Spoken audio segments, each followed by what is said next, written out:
We go to a referee's decision to score the match. Should it go that long? Our first fighter fights for Team Ram in Lynchburg, Virginia. He is a Fight Night Challenge veteran. He is James Dunn.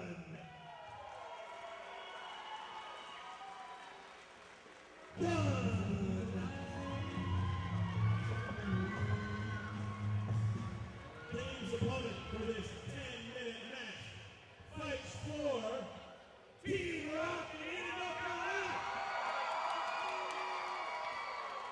He is Smoking Joe Hill.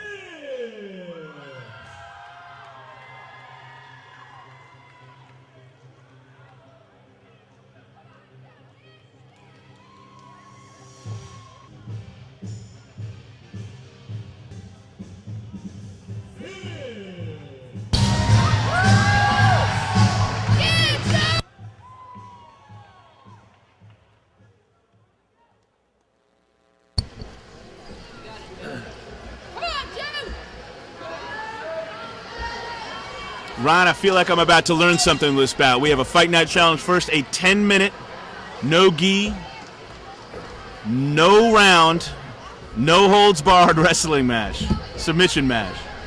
Come on, Joe, hit, yeah!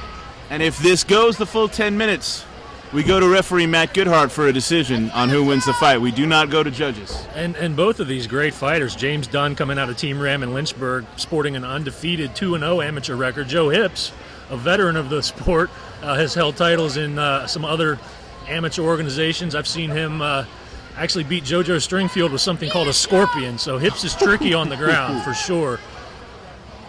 So we'll see if Dunn can use that athleticism to his advantage in this. Hips I believe he told me about 2 years at Team Rock, 7 years training. Last 2 with Team Rock. He was at Team Rock Bottom before that, I believe, in Southern Virginia.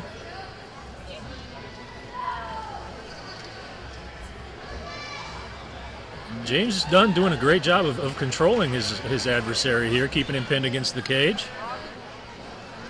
And the neat thing for connoisseurs is that with a 10-minute match, these fighters can be patient. They can set up, to me, grappling, I always equate it with chess. They can set up their long games, their long moves. They can think deeper into their game. I like the overhook that Hips had with the left arm, preventing Dunn from dropping down for a single or a double. Exactly, and referee Matt Goodhart had seen enough in action and said, let's change position and see you guys work a little bit different. And Dunn wasting no time, getting top position and side control.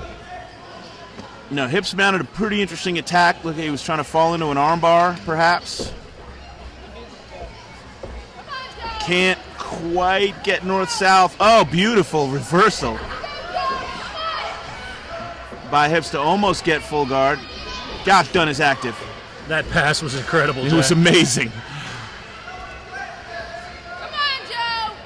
Good hip pressure from Dunn.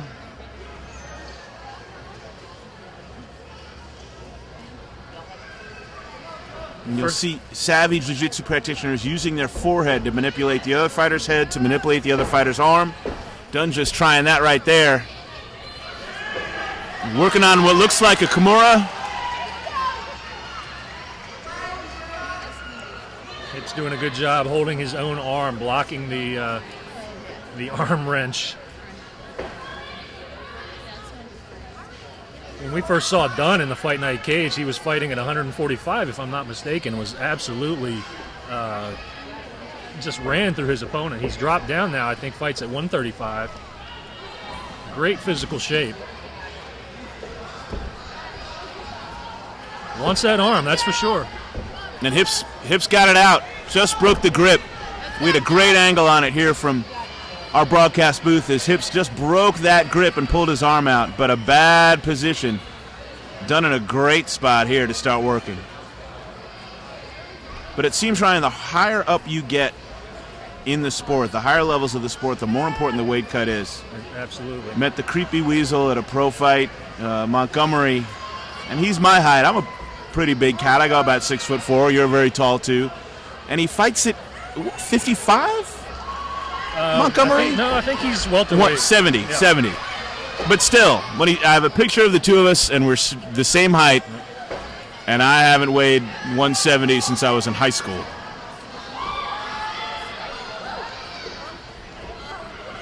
Dunn trying an ankle lock, can't quite get it.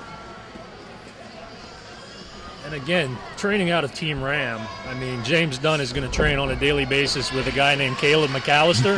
Yes. Who is probably one of the baddest dudes you've never heard of. Yep. He's got a 3-1 record as a pro, but just has a hard time getting fights. So that's who Dunn trains with, and Joseph Bear as well. Another It's pro good fighter. to see Joe Bear here tonight, another Fight Night Challenge veteran. Former lightweight champ. Mm-hmm. And it's funny to ask all the Team Rock guys who like to have a good time, ask them who their favorite fighter is, and they all say Tommy Quasi.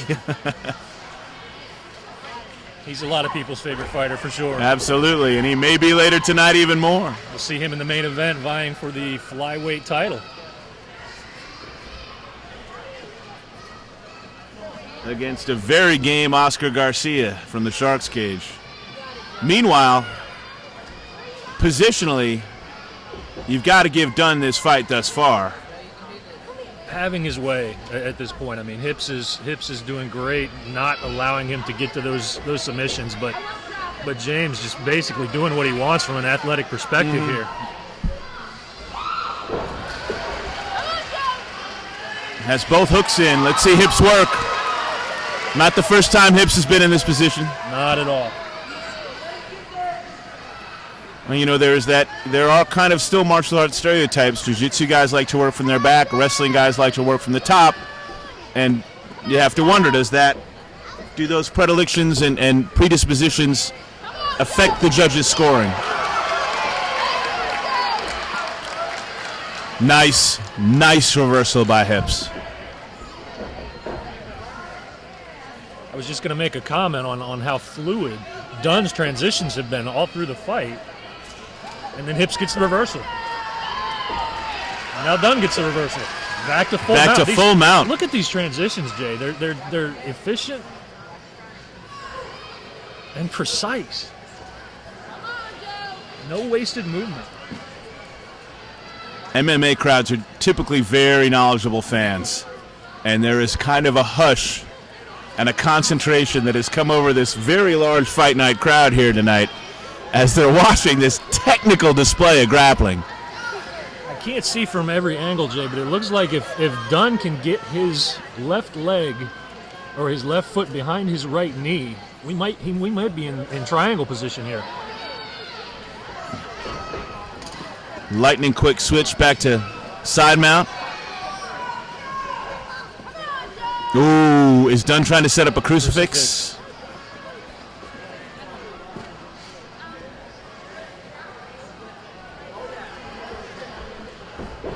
Gosh. And as the fighters get sweatier and greasier, those submissions are harder to come by in no-gi.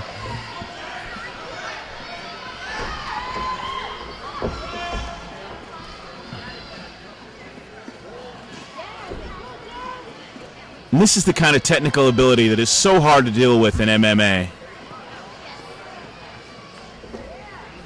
Because it can often come with athletes like these two and with skill levels like this. An attack like this can come as a complete surprise. Just amazed with Dunn's proficiency at this young point in his career. I mean, as he wraps in the rear naked choke That with looks both hooks. tight. Both hooks in. Plenty of time to work.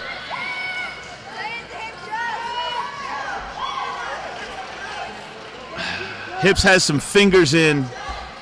Doesn't look like it's under the chin, Jay. It looks like it's right on the jawline, which is very uncomfortable, but not as dangerous. Now There you go. There's the tap. Got it under the chin. Technical. Efficient. Clean. Precise. Precise.